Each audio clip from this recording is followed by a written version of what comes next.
स्वागत है आप सभी का हमारे YouTube चैनल मंथन क्लासेस कैम्प में फिर से एक नए टॉपिक के साथ। आज का हमारा टॉपिक है pH वैल्यू और pH स्केल। तो pH वैल्यू क्या होता है? हमारा pH वैल्यू को समझने से पहले उसकी फुल फॉर्म समझेंगे।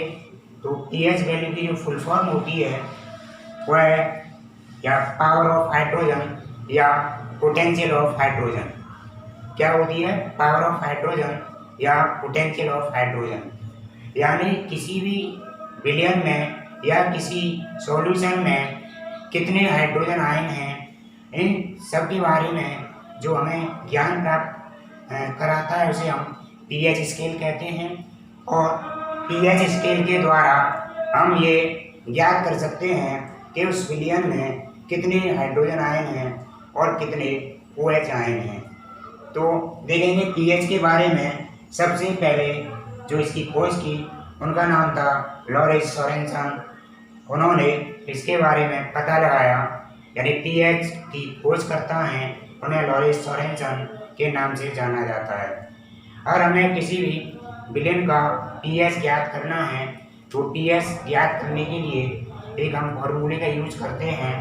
वह हमारा फॉर्मूला होता है pH equal to minus log 10H positive. यहाँ पर H पॉजिटिव आयन यानी उस सॉल्यूशन के अंदर हाइड्रोजन आयन की कंसंट्रेशन कितनी है वो हम वैल्यू लगाएंगे यहाँ पर, और हम उस सॉल्यूशन का pH ज्ञात कर सकते हैं।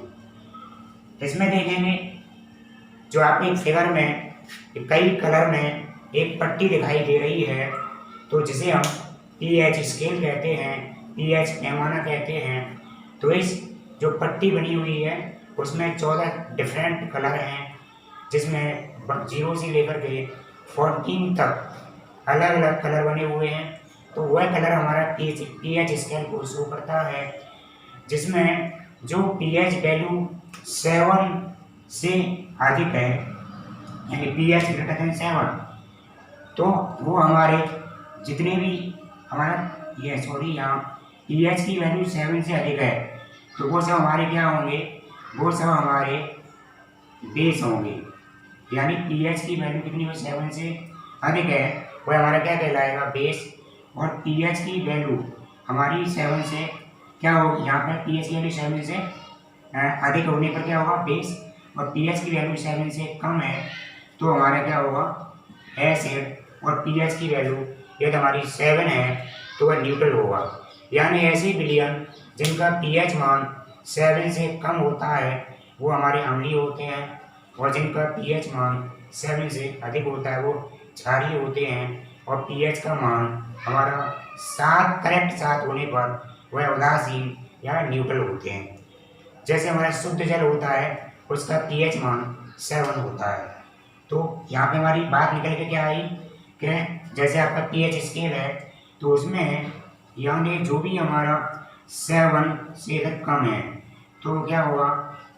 अम्लीय होंगे। और करेक्ट 7 पे उदासीन, और 7 से यानी हमारे यहाँ पे 14 तक तो कैसा होगा?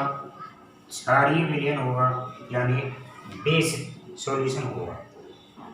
अब यहाँ पे देखें तो जो प्रतियोगी परीक्षाएं होती हैं उसमें हमारे बहुत से विलयन होते हैं, बहुत से सब्सटेंस होते हैं, उनकी pH वैल्यू पूछी जाती है। जैसे दूध का pH मान कितना है, रक्त का pH मान कितना है। तो उनके लिए हम यहाँ देखेंगे कुछ यहाँ पे सब्सटेंस लिखे हुए हैं, तो उनके pH वैल्यू कैसे याद करेंगे। तो सबसे पहले हम देखते हैं हमें जो नमक है, तो नमक का pH वैल्यू हमारा 7 होता है। क्यों? क्योंकि हमारा ये न्यूट्रल है। क्योंकि हमारा कोई भी जब भी अम्ल और क्षार आपस में क्रिया करते हैं तो क्या बनाते हैं? एक तो नमक बनता है और जल बनता है। तो नमक और जल दोनों के pH में इनकी वैल्यू होगी वो 7 होगी, क्योंकि न्यूट्रल है और इसमें एसिड और बेस दोनों के रेडिकल पाए जाते हैं। अतः हमारा जो नमक हुआ, सॉल्ट हुआ, उसका पीएच वैल्यू कितना होगा 7, और प्योर वाटर है उसकी भी हमारी पीएच वैल्यू 7 होगी। उसके बाद हम बात करते हैं आंसू और खून यानी रक्त और लार। ये हमारी बॉडी से स्रावित होने वाले या हमारी बॉडी में पाए जाने वाले 3 जो द्रव हैं, जिसमें जैसे आंसू है, रक्त और लार, इन सब की पीएच वैल्यू 7.4 होती है। अब हम यहाँ बात करें जैसे आंसू, हमें याद कैसे करना है। पहला तो ये पॉइंट है कि हमारी बॉडी से 3 जो द्रव पाए जाते हैं उनका सेम पीएच होता है, और हमें आंसू का पीएच याद करना है। तो जब भी हम कभी जो आंसू कभी निकलते हैं तो कहते हैं सच्चा आंसू। एक शब्द याद कर लेंगे, क्या? सच्चा आंसू। अब यहाँ देखें, सच्चा में ही जो शब्द से हुआ, स से मतलब 7 और चा मतलब 4, तो हम याद कर लेंगे आंसू का पीएच मान कितना होता है, 7 होता है, 7.4 होता है। और हमारे बाकी ये जो 2 द्रव हैं इनका भी इसी तरह से हम ज्ञात कर सकते हैं। इसके बाद देखिए दूध का पीएच वैल्यू होती है 6.6।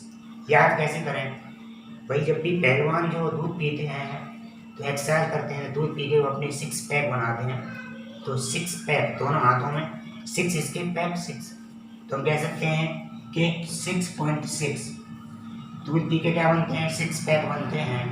तो हम आसानी से याद कर सकते हैं दूध का पीएच मान होता है कितना होता है, 6.6। ऐसे हम बात करें मूत्र यानी यूरिन। मूत्र क्या है, गंदी चीज़ है, तो जैसे कि कोई भी ऐसी चीज़ हो, जैसे हम घिन आए हो तो छींक, कहीं पे बदबू आ रही हो छींक, तो छींक से मतलब 6, तो मूत्र का पीएच मान कैसा हुआ, 6 हुआ। इसके बाद देखेंगे शराब। शराब यानी जो लोग शराब पीते हैं, अल्कोहल इसमें होता है, शराब पीना अच्छी बात नहीं होती है, तो शराब का पीएच मान होता है 2.8 होता है। तो अक्सर कहीं पर भी दो दोस्त शराब पीते हैं, 2 लोग, तो इसमें देखेंगे 2 यानी मान लो 2 लोग क्या पी रहे हैं, शराब, तो एक गिलास है उनका एक, और एक किसी का एक गिलास ये, और इन दोनों गिलास जब ये चेक करते हैं तो मान लो ये गिलास उनके टकराए, तो यहाँ पे हमारी 8 की आकृति बन रही है। कैसी आकृति बन रही है, 8। तो हम ध्यान रखेंगे, तो इसका पीएच वैल्यू हम ऐसे अपने दिमाग में याद कर सकते हैं कि हमारा शराब होती है उसका पीएच वैल्यू कितना होता है, 2.8 होता है। इसके बाद अगला है सिरका। इसको बोलते हैं विनेगर, या जो अचार में डालते हैं उसको गांव में छिड़का भी बोलते हैं। सही शब्द क्या है, सिरका। तो यहाँ पे शब्द बना सिर का, अलग अलग कर दें। सिर माने क्या होता है, हेड, हमारा सिर, और सिर के 3 भाग होते हैं, यानी कौन सा, अग्र मस्तक, पश्च मस्तक, मध्य मस्तिष्क। तो हमें ध्यान आएगा सिर के कितने पोर्शन हैं, 3। तो यानी सिरका का पीएच वैल्यू कितनी हुई, 3 हुई, तो हम इससे आसानी से याद कर सकते हैं। इसके बाद बात करें हमारा नींबू। नींबू में देखिए नींबू का पीएच वैल्यू कितना होता है, 2.4। अब 2.4 में हम इसको याद कैसे करें? आपने देखा दरवाजे पे वो नींबू और मिर्ची लटका देते हैं, तो नींबू के लिए मान लो ध्यान रखेंगे, जैसे मान लो आपको एक दरवाजा है, उसके सामने इधर उधर नींबू मिर्ची लटके हुए हैं, तो हम याद करते हैं 2 नींबू और 4 मिर्ची। कैसे याद करेंगे, 2 नींबू और 4 मिर्ची। इसका मतलब हुआ कि जो नींबू है उसका पीएच वैल्यू 2.4 होता है।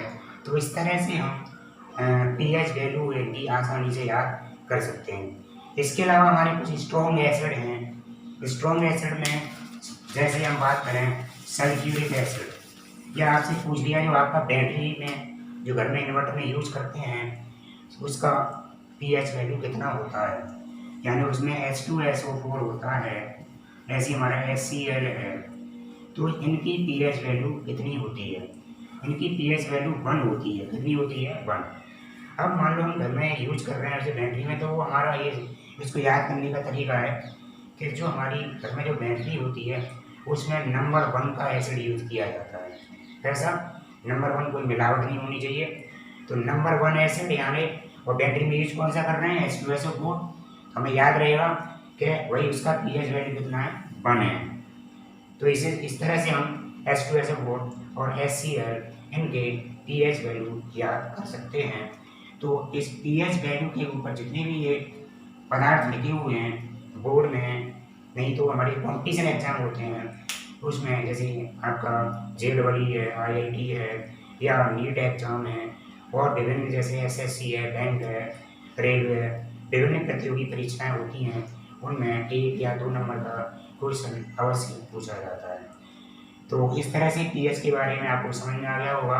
तो आज के लिए इतना ही, और नेक्स्ट वीडियो के लिए हम प्रयास करेंगे कि इससे भी बेहतर लेके आएँ। जय हिंद।